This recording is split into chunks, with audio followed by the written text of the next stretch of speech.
My name is Evgeny Gusev. I'm from Qualcomm AI Research, and I will be the moderator for this keynote session.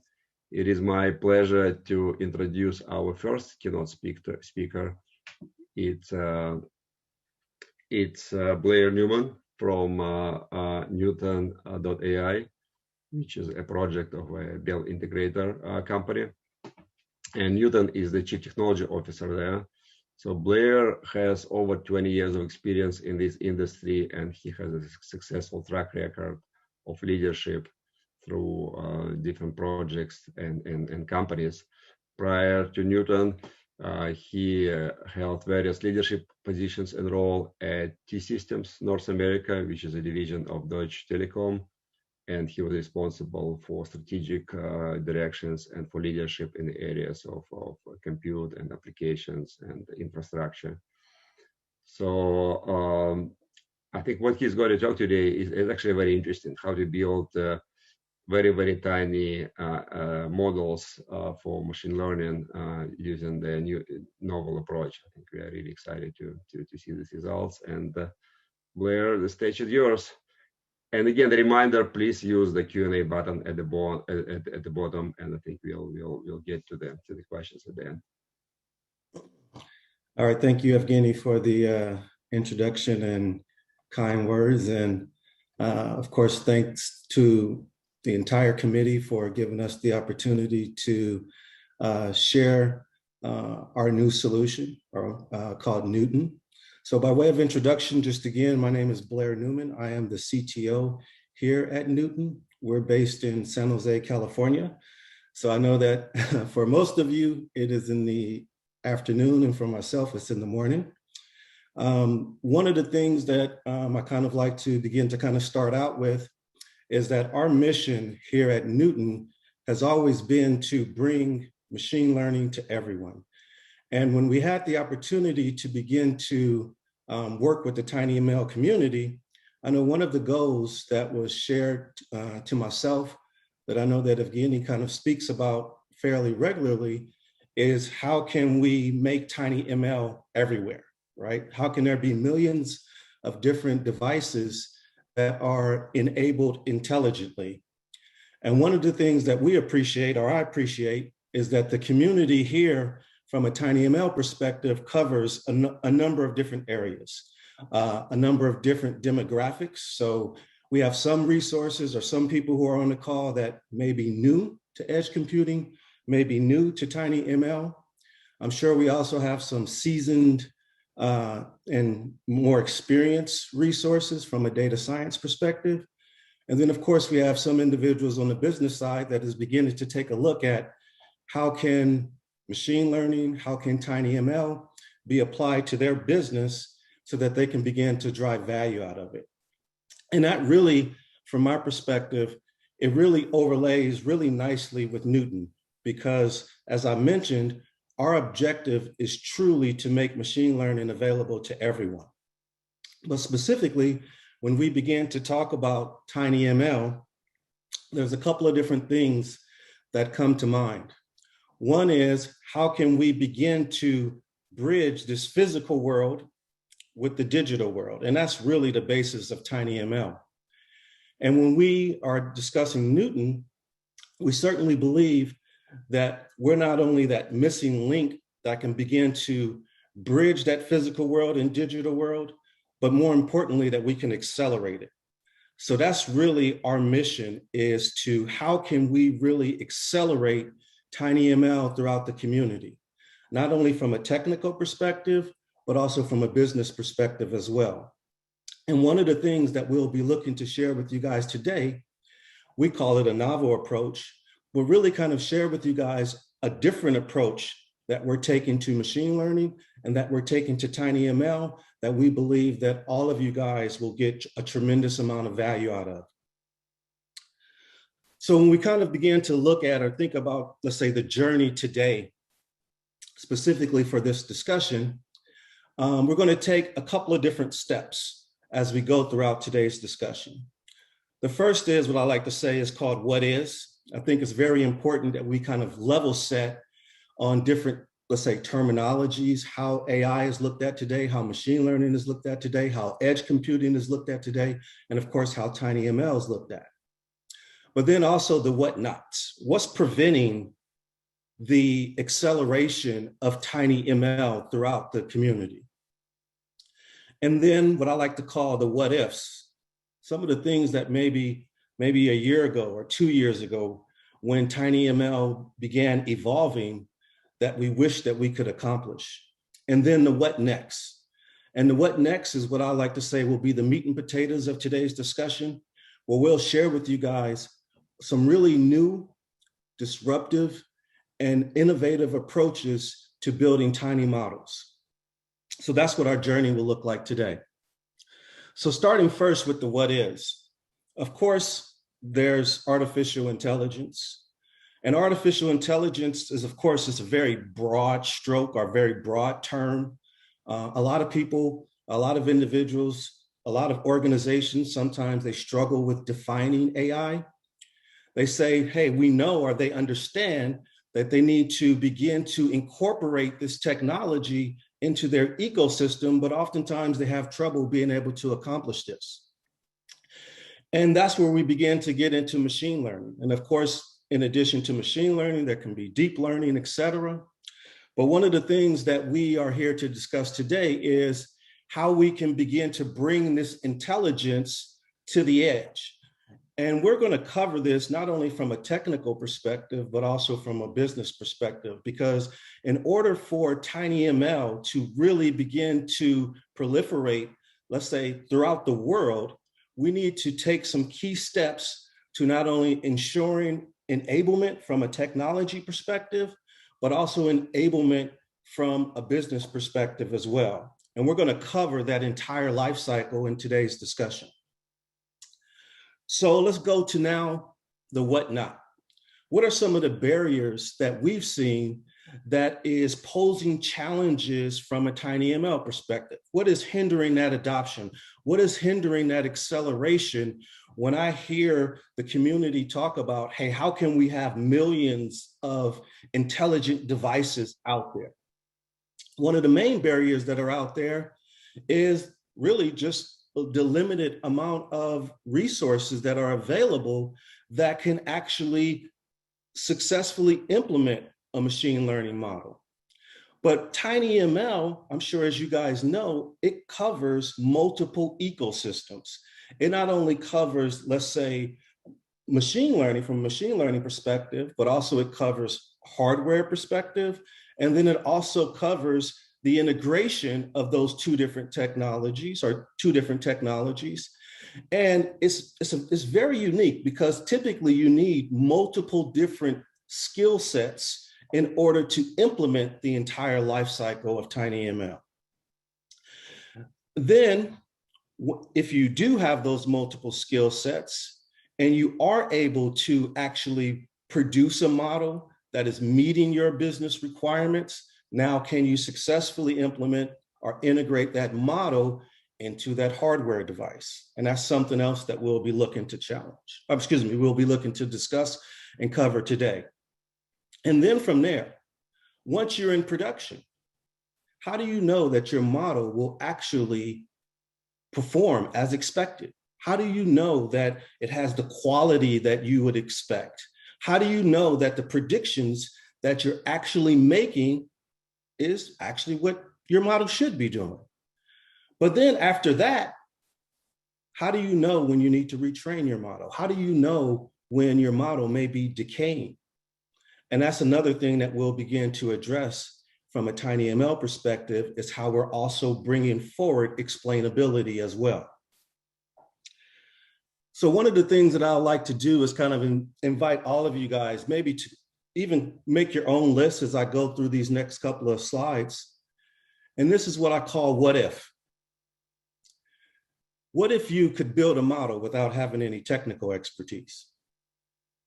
What if you can not only build that model, but you can also integrate that model without having any technical expertise or very limited technical expertise? What about if you could build a model in 3 clicks and have that model ready to be embedded after those 3 clicks? What about if you could actually build a model, an optimal model, in one iteration? So you go through one iteration, you have the most accurate model, you have the most compact model, and you're able to explain each prediction along the way. What if you could do that? What about if you could produce a model that was 1,000 times smaller than what you're doing today? If you're using Tensor Flow as an example, or Tensor Flow Lite as an example. What if you can produce a model in one iteration that is 1,000 times smaller than what you're accomplishing today? What if you can run inferences up to 60% faster after that one iteration? Would that be something that you would be interested in? What about in that one iteration, you could eliminate the need to perform any compression? No pruning, nothing, and not compromise accuracy. Would you find that interesting? What about if you can explain what is driving every single prediction that your model makes? What about if you could accelerate your time to market by 85%? From a business perspective, would that be something that you would be interested in? What about if you could build fast, you could build once, and never compromise accuracy or your requirements along the way? Just take a moment to think about some of those different things. And one of the things that we're going to do is we're going to show you how you can accomplish all of those steps along the way by using our platform. So what's next? One of the next things that I would like to share with you guys is how we're doing things today. What's the typical approach that is typically taken in order to implement a TinyML solution? More often than not, at least we like to think so, that we typically start out with some business requirements. We actually want to implement a particular solution. We then, from there, we go through and we identify the hardware, we identify the sensors that we need in order to facilitate that solution. We're keeping in mind what's our power consumption. We're keeping in mind, how much memory is available on that particular device. And then from there, we say, okay, we have our requirements. We've identified our hardware. Now let's go through, let's create a model. Right? We start this manual process of building our model. Using a framework or tool of your choice, you then go through several iterations. And sometimes, if you're lucky, you don't have to go through a lot of iterations, but typically you go through a number of different iterations in order to produce a model that you find acceptable. Then you come to the next task. Now that you've created this model, you have your hardware, and you say, all right, how can I put this square peg in a round hole? How can I make this model now actually successfully integrate into the hardware that you've identified? So then you go through a number of different steps, whether it's pruning, whether it's quantization, et cetera. You go through those steps, and then finally you get to a point where you have identified, you have a model that you can now actually embed into your microcontroller. Hopefully it still has the accuracy that your business requires or that your use case requires. And then from there, you embed into your model. Everything, hopefully at that point, is great. If not, you have to start over. But then you finally get to the point where you say, okay, I'm ready for production. But then you have to ask yourself, can you actually trust that model? Will it actually perform up to your business requirements? And typically this process is normally manual. And of course, there's different tools that you can use to help accelerate it to some degree. But in the end, you're still left trying to understand if whether or not the model that you've produced and that you've integrated into your hardware device will perform up to your expectations. But then also you must ask, when do I need to retrain my model? When is my model decaying? This is how things are done today. So what I'd like to share with you guys now is how we can flip this paradigm completely on its head. And that's where Neuton comes into play. Our solution allows for you to build fast, build once, and never compromise your accuracy or your requirements along the way. Neuton is the start of the true democratization of TinyML. Our platform is a zero-code solution that enables anyone to build a model in one iteration without compromising accuracy. And how do we do that? I'll go into detail in just a moment, but one of the things that we actually do is every model that we build is fit for purpose. We build every model neuron by neuron, one neuron at a time. We don't start with an existing framework and then scale down from there. So our approach, our target, in order to help accelerate and democratize TinyML, is our platform, Neuton.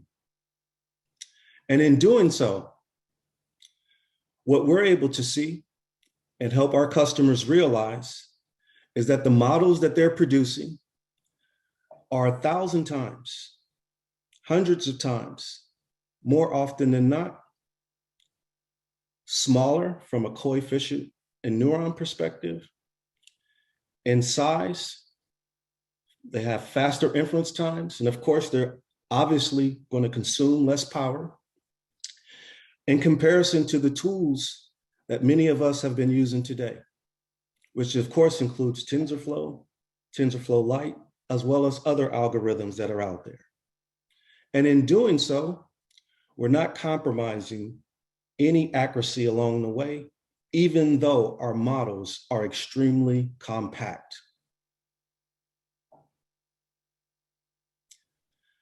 Now, how do we do this? Let me begin to show you. I will play a video to begin to introduce how we take this approach and how we accomplish this. How does Neuton create incredibly compact and accurate models? First, Neuton uses a selective approach to the connected features. Let us take as an example, the model for determining cardiac arrhythmias. Amplitude of contraction of the heart muscle acts as one of the features for training the model. As you can see, Neuton only needed to make connections with half of the features. We also leverage a unique patented algorithm to adjust the coefficients within a model. Unlike most algorithms, Neuton's algorithm is not based on backward propagation of errors and the stochastic gradient descent. Furthermore, the Neuton algorithm is minimizing the likelihood of hitting local minima. This is especially important when building small models. You can see that in our example we've achieved an area under the curve value of 0.96 with only 253 coefficients. Meanwhile, achieving the same accuracy with TensorFlow requires significantly more coefficients. Neuton is even 10 times smaller than TensorFlow Lite. The Neuton platform enables models to be built automatically, neuron by neuron, starting from learning general features and moving toward identifying the most specific ones. This allows selection of a model of almost any level of precision and size, in a single iteration. The Neuton eliminates the time-consuming multidimensional manual search for network parameters including number of layers, neurons, type of activation function, batch size, dropout, learning rate, and more efficiently finds the optimal structure. The neuron-by-neuron growth makes it possible for cross-validation to occur progressively, which is typically not feasible with a standard approach. The combination of these characteristics also increases the generalizing capabilities of the model, which allows for creation of compact models, without compromising accuracy.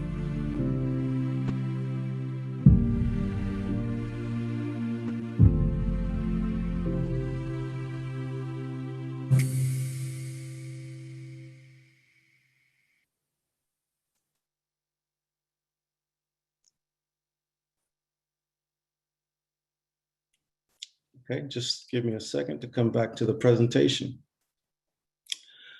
So if I may, I'll just quickly summarize some of the things that we just shared in the video. As mentioned, when we build our models, we don't start out initially with an existing framework and then go from there. When we build our models, we take a very selective approach, only connecting to the features that are deemed most important to creating an accurate model. When we do build out our models, all of our models are built automatically, neuron by neuron, optimizing and validating the quality of the model along the way. And our models are subsequently self-growing and self-learning. So typically, when you're building a model, you have to go through that iterative process, searching for and trying to validate the various features that allow for your model to reach or achieve your goals. Our algorithm, which is something that we've developed internally in-house, eliminates those needs or those iterations that you would typically have to go through. So in one sense, we're automating our entire solution. And we'll show you in just a moment how you're able to accomplish that without leveraging any technical skills, being able to create those models in 3 simple steps. In one iteration, you're able to have a highly accurate model with never compromising accuracy along the way. So, taking just a step back,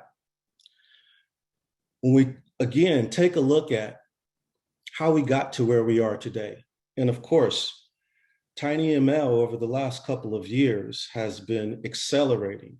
I think this week's event is a testament to that, where we're able to see the adoption of TinyML really continuing to accelerate and really continuing to grow. But when you look at how models are being built today, there's a number of different variables that you oftentimes have to take into consideration in order to produce those models. Oftentimes, you're starting with a predefined architecture or structure, and typically, defined by someone, and you're applying those methods when you're looking to identify that model that is reaching those requirements that you've set forth.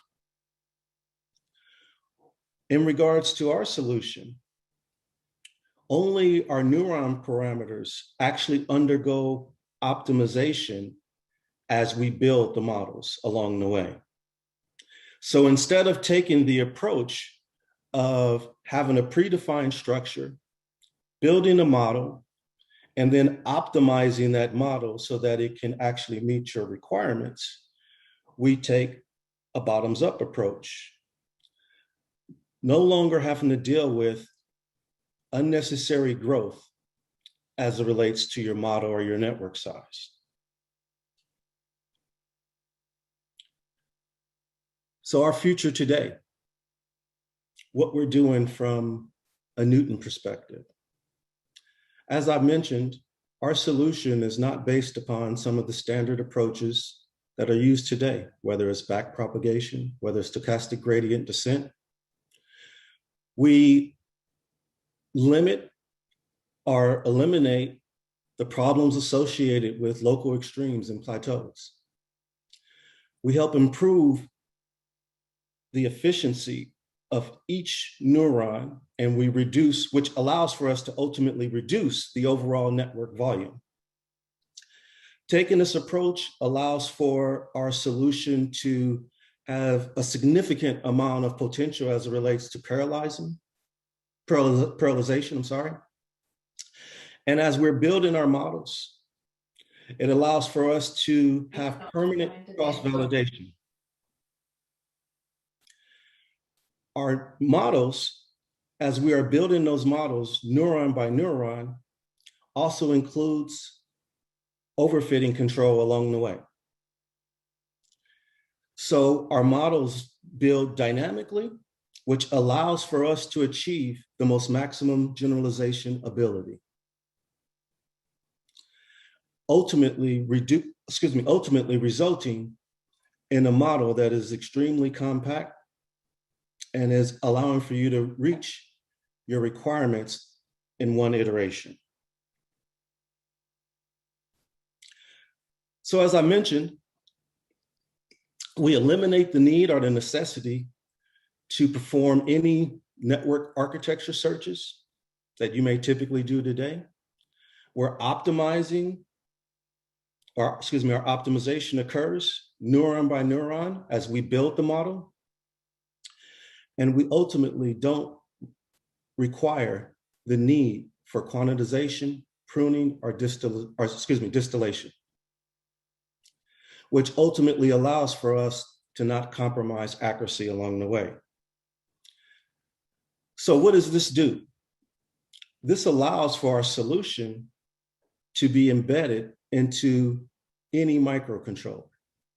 So we don't have any limitations with our platform as it relates to which devices our models can actually successfully integrate with. We're able to integrate into devices that may have, let's say, less than 100 kilobytes of memory.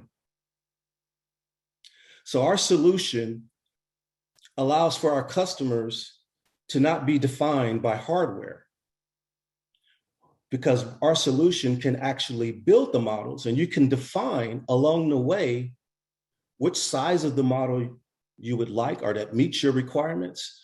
And once training ends, then you will know that you'll have the most accurate model based upon the size that your requirements require. As we go through each iteration, we perform cross-validation to ensure that you have the most stable, the most accurate model at that point. Next, I'll show you in detail a specific use case that we've just recently worked on. And we'll explain as well, and you'll see how our platform actually works in action.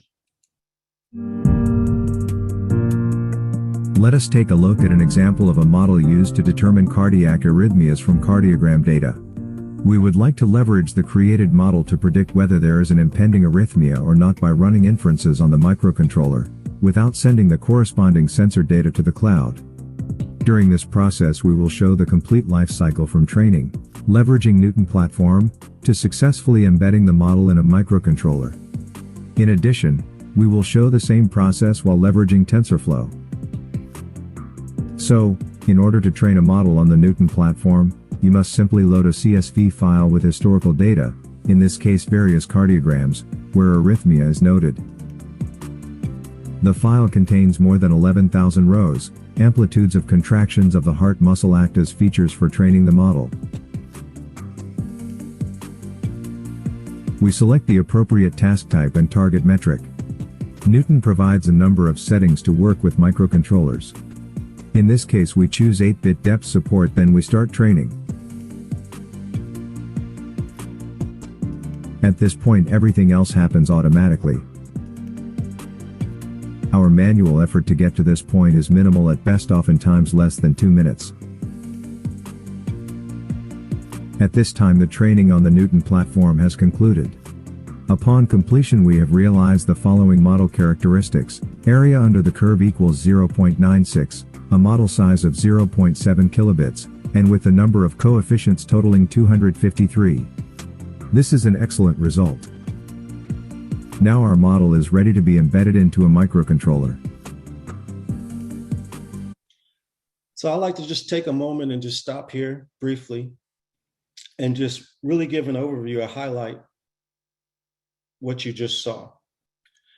When leveraging our platform, one of the things that I highlighted is that our pipeline to build models have been streamlined into 3 steps. The first step being you upload your data. The second step being that you identify your target variable. And then the third step being that you start training, and then predictions are enabled. So that's the workflow that you typically will follow when it comes to using our platform. What we're going to show now, just for comparison's sake, is what are the steps that historically we have taken, or maybe that you're even taking today, just so that we can see how we're taking the next step forward into enabling machine learning, enabling TinyML for all, but also enabling the TinyML community to begin to do something different, disruptive, and innovative.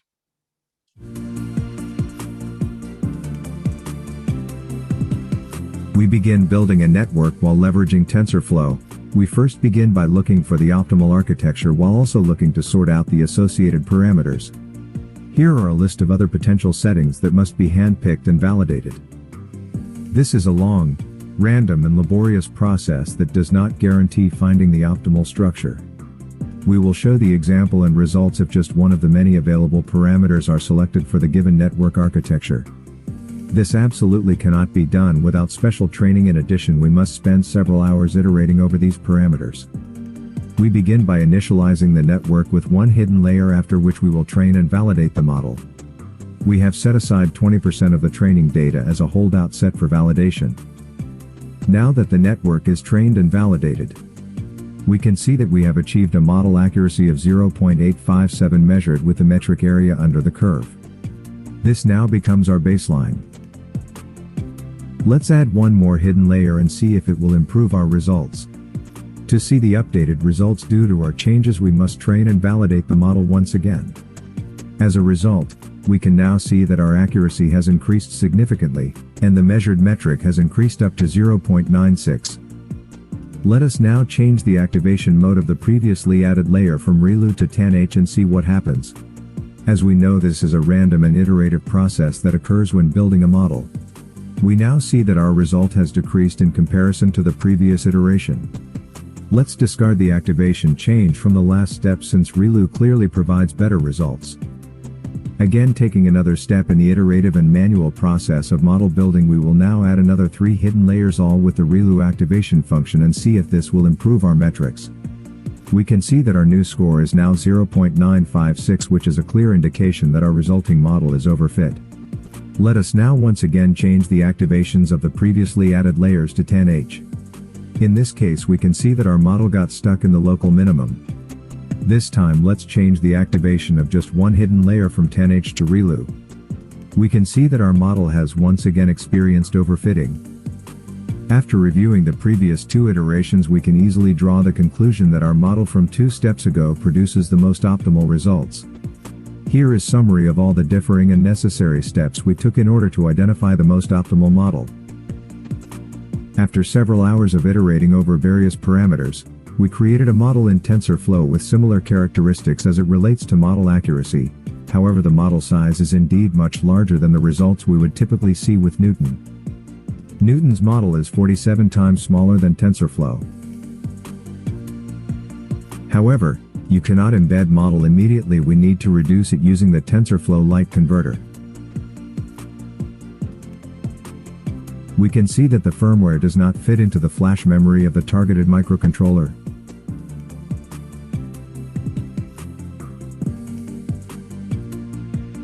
Therefore, by reducing the list of operations that the interpreter supports, you can reduce its size. In order to accomplish this, we must open the main_functions.cc file and change all ops resolver to micromutable op resolver.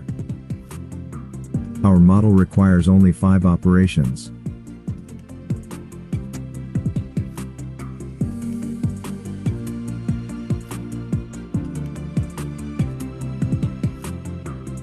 Compiling it, we see that the size has decreased. But Neuton's model is still 10 times smaller than TensorFlow Lite model.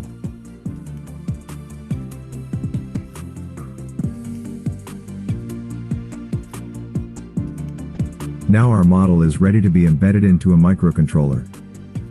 Next, we proceed with opening the archive folder for microcontrollers, which contains all the necessary files, which simply can be transferred to the microcontroller's firmware project. Now to compile the project, we need to press the build button. After the compilation is complete, we then press the debug button. The program will then proceed to be loaded into the microcontroller. Click Stop.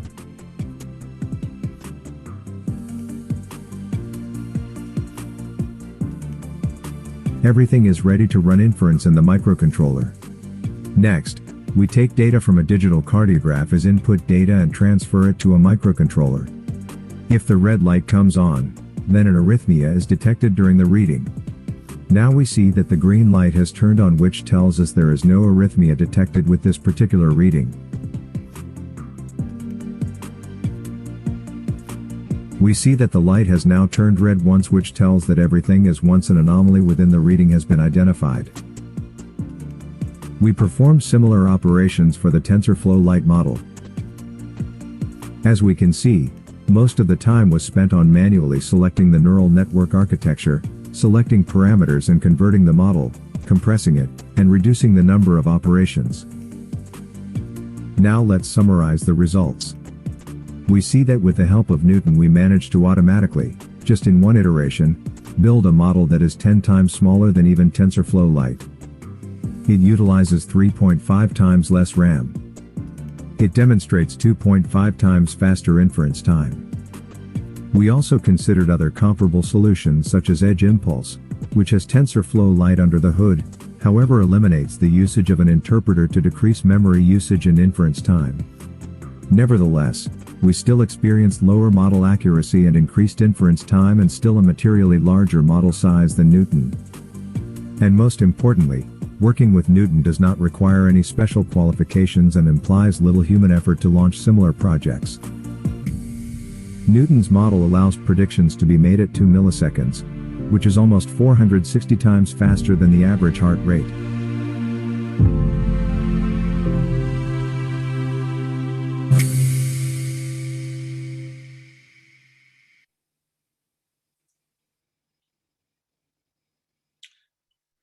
So definitely a lot to unpack there, and I'll just kind of quickly summarize. One of the things that we wanted to show and demonstrate was the process and the workflow that you would typically follow while using our platform. As I've mentioned, our platform is streamlined into 3 distinct steps, which I'm sure, as you guys know, typically when you're building a model manually, it's typically a much more longer and laborious process that you typically have to go through. It's also typically a very iterative process that you have to go through in order to achieve and reach some of the goals that you may have outlined. And even then, if after you do go through that process, sometimes you're not able to achieve the results that you're looking for, whether it's in model size or whether it's in model accuracy.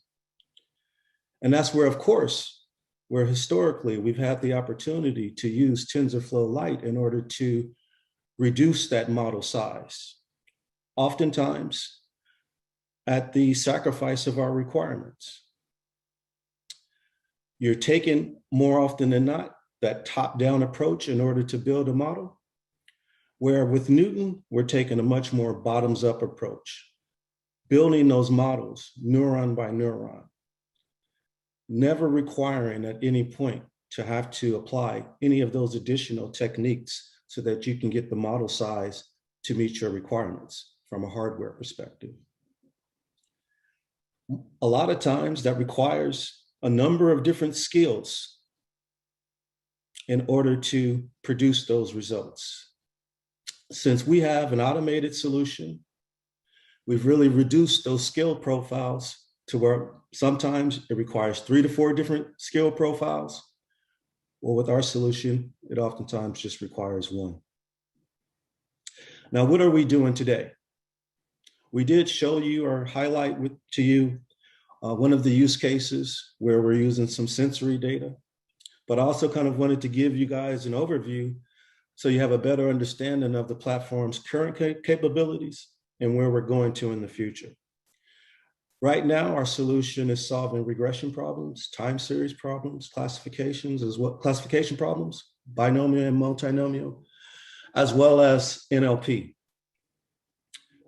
This year, we're also doing audio, and heading into next year, we'll be adding images as well as video to our solution. So we're certainly expecting that in the near distant future, our zero code AutoML solution will be addressing all of these different problem types. But yet again, we've now produced a model, it's in production, but what's next? This is where I like to highlight myself, the 4 W's. These are the 4 things you should always be asking yourself. Number 1, of course, what does your data consist of? What features are actually important to your model that is actually influencing your predictions? Why does your model actually make certain predictions? And of course, when should you retrain your model? In our platform, we provide an exploratory data analysis tool. We have an extremely robust explainability office, starting first with the EDA. Then we have our feature importance matrix. It helps you understand what are the top 10 features that are impacting your predictions. But it also lets you know what are the bottom 10 features that are not influencing your predictions. A lot of times our customers, they think or they believe that there's certain data points that are driving predictions, but in reality, they're not. So we provide this insight. But what I'm really excited about is helping you understand why your models are making certain predictions. One of the tools that we provide is a model interpreter. This tool allows for you to dynamically change the values of your features to see how it influences your predictions. So you can independently go through and dynamically change the value on the fly, each feature, so that you have insight as to what's actually driving your predictions. We're super excited about this tool. And then the model to data relevance indicator. It's a very long word, but in short, it lets you know proactively when you should retrain your model, when your model is beginning to experience decay. We do that proactively. I just wanted to give a brief overview on that, because later on this afternoon, we'll be having a session where we'll go through our explainability office in much greater detail, so that we enable you, we empower you to have insight as to what is actually underneath the hood.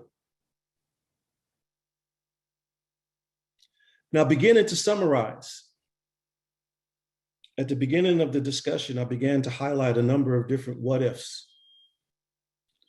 And some of those what ifs were, can you build a model without having any technical expertise? Can you create a model in just 3 clicks? Are you able to build a model, an optimal model, that is compact and accurate in one iteration? Are you able to produce models that in some cases are 1,000 times smaller than what you are using today with Tensor Flow Lite? How can you be enabled to run inferences up to 60% faster? Eliminate the need to perform any compression techniques without compromising accuracy. Explain how you can make and understand every single prediction. And of course, accelerating your time to market. That's why we take the approach of building fast, building once, and never compromising your requirements or your model accuracy. So we began this discussion highlighting what are some of the challenges that are inhibiting or preventing tiny ML from being in millions of devices, billions of devices. It's the availability of technical resources, data scientists, the challenge that we have regularly. Can my model fit into my hardware device, especially as they continue to get smaller and smaller? But then once you're in production, understanding the quality behind your model, understanding each individual prediction, and being able to proactively identify if your model is beginning to decay. With Neuton, we believe that we're solving all of those problems right now. Our platform is available for use for the data scientists, for the non-data scientists alike. All of the models that we build, all of them, are built for purpose, neuron by neuron. We never start off with a pre-existing structure. And once those models are built, you don't have to compromise accuracy by going through and performing any compression techniques. And then lastly, once you're in production, understanding what's behind your models, understanding when you should maybe take the next step and retrain your model. So as I wrap up, I'd like to once again extend my thanks to all of you guys for having me during this session. Hopefully, I had the opportunity to share with you guys some issues or some challenges that you were experiencing prior to today. And I encourage you guys to come to our next session, which will be going deeper into explainability. So once again, thank you for having me. And I'll hand it back to Evgeny. Well, thank you, Blair, for this very interesting presentation, actually quite amazing results. And thank you also for opening up your secret source platform for the very first time at the TinyML forum here. So there are like an overwhelming number of questions on the chat. There are like 33 questions on the chat. So we won't be able to answer all of them, but I've been monitoring them as you spoke. So maybe I can summarize some of them in groups. And I think the good news is that in 2 hours, we are going to have time for Q&A when you have your session on explainability. So the key questions there, if I summarize them. Hold on, Evgeny, I'm sorry. Bert, would you please unshare your slides until okay, back to you, Evgeny. So the results you share there, they're very good. So the question is, what are the trade-offs? What are the limitations of your algorithms? I mean, you mentioned some of the use cases, cardio, then you're going to work on audio, video. Are there any limitations? Because we know there is no such thing as free lunch. What are the trade-offs when you develop your models? Are you saying trade-offs from an accuracy perspective, or trade-offs as relates to being able to integrate with into different devices? Mostly from the accuracy, like when you design your models. Quite frankly, we don't have any, no trade-offs in this particular case, because just the approach that we're taking really doesn't afford us, or really doesn't require us to compromise on accuracy along the way. And one of the ways as to how we're accomplishing this is that as we are building the model, each iterative step, and in our case, an iteration is actually adding a neuron. So every time we take that iteration, we actually perform some cross-validation along the way. So as it relates to accuracy, in a real sense, we don't compromise. Okay, that's good. Second kind of group of questions in terms of using your approach with specific hardware. What kind of microcontrollers people can use to try your approach and develop real world applications? Yeah, so far we haven't ran into any limitations as it relates to not being able to successfully integrate into different devices. So our platform is not designed so that it operates with specific microcontrollers. So for all intents and purposes, our models are able to successfully integrate into a variety of different microcontrollers. So I know that there are, some tools that are really geared towards specific devices or microcontrollers. Our platform is not, we're not building models specific to different devices. Okay, thank you, Blair. And I'm going to conclude with this question because I'm sure there are people in the audience who would like to try your approach and play and develop their own tools. And there was a question like, hey, Tensor Flow is an open source platform, people can get it. How can people get your platform and start doing evaluations and developing applications? What do they do? I'll narrow down to 2 steps. You can go to Neuton.ai. Once you go to Neuton.ai, there's an opportunity to sign up and leverage our platform for free with our Gravity plan. So you go to Neuton.ai, you sign up for the free plan, and you can use our platform. And you can actually use all of the functions that you've seen today. So we don't scale our functions from one plan to the next. So our free plan offers all of the functionality that I began to share today. That's great. Well, thank you again, Blair. There are like 35 questions on the chat, so it's overwhelming. This would not be made possible without our sponsors, whom I would like to once again express our gratitude, starting by premier sponsor Neuton.ai. Thank you guys so much. The executive sponsors, which involve ARM, Edge Impulse, Qualcomm AI, and Sentient.